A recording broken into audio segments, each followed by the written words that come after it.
वेदम समुपब्रूहयेत बिभेति अल्पशुद्धात वेदो मामेवं प्रारच्छति। महाभारतातल्या आदी पर्वातल्या या श्लोकामध्ये म्हटल्याप्रमाणे इतिहास आणि पुराणांचं उपब्रहण करून वेदांचं उपब्रहण करावं असं म्हटलेलं आहे। वयाच्या 22व्या वर्षी भारत इतिहास संशोधक मंडळामध्ये ज्या इतिहासकारानं पाऊल टाकलं तिथून पुढे वयाच्या 78 पर्यंत म्हणजे अगदी परवापर्यंत जवळजवळ 56 वर्ष केवळ आणि केवळ पुण्यश्लोक छत्रपती शिवाजी महाराज यांचं जीवनचरित्र अभ्यासण्याचं आणि ते अत्यंत साधार आणि सप्रमाण म्हणजे साधनसिद्ध इतिहासाची परंपरा जी महाराष्ट्राने निर्माण केली, संपूर्ण देशामध्ये हिंदुस्थानचा आणि त्यातही मराठ्यांचा इतिहास हेतू पुरस्सर विकृत करण्याचं मार्क्सवादी डाव समाजवादी पुरोगामी षडयंत्र सुरू असताना गेल्या 100 वर्षामध्ये पुण्यातून इतिहासाच्या राजवाड्यांपासून ते अगदी बाबासाहेब पुरंदरेंपर्यंत आणि एम मेंदळे सरांपर्यंत सर्वांनी जी मोठी परंपरा निर्माण केली त्या परंपरेचं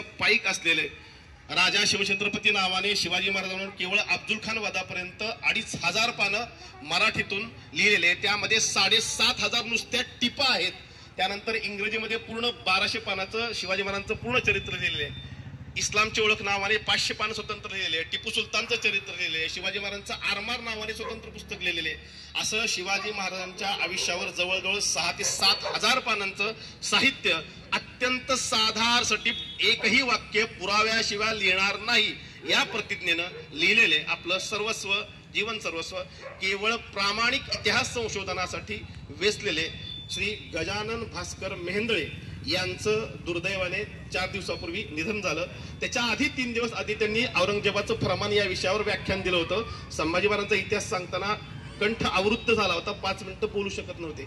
आपल्या प्रतिष्ठानची त्यांचा संपर्क होता। स्वतः परमादरणीय संभाजीराव भिडे गुरुजींनी माझ्या समोर त्यांना फोन लावलेला होता। अनेक वेळा गुरुजींनी त्यांना अनेक वेळा इतिहासावर बरंच काही सगळं विकृतीकरण चालू त्याच्यावर लिहायला सांगितलं होतं। अशा थोर मनुष्याने आपलं आयुष्यातली 56-57 वर्ष केवळ शिवचरित्रासाठी वेचली। कुठल्याही प्रसिद्धीचं लोलुपता न करता अशा इतिहास पुरुषाला शिवप्रतिष्ठानच्या वतीने आणि सर्व सकल हिंदू समाजाच्या वतीने आम्ही आदरांजली अर्पण करतो।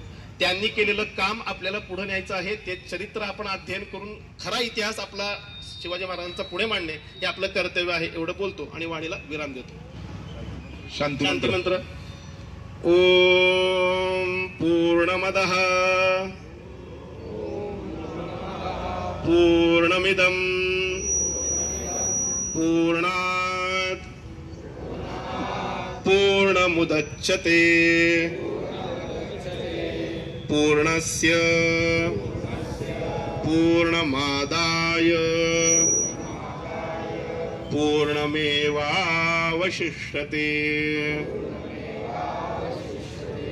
ओम शांति।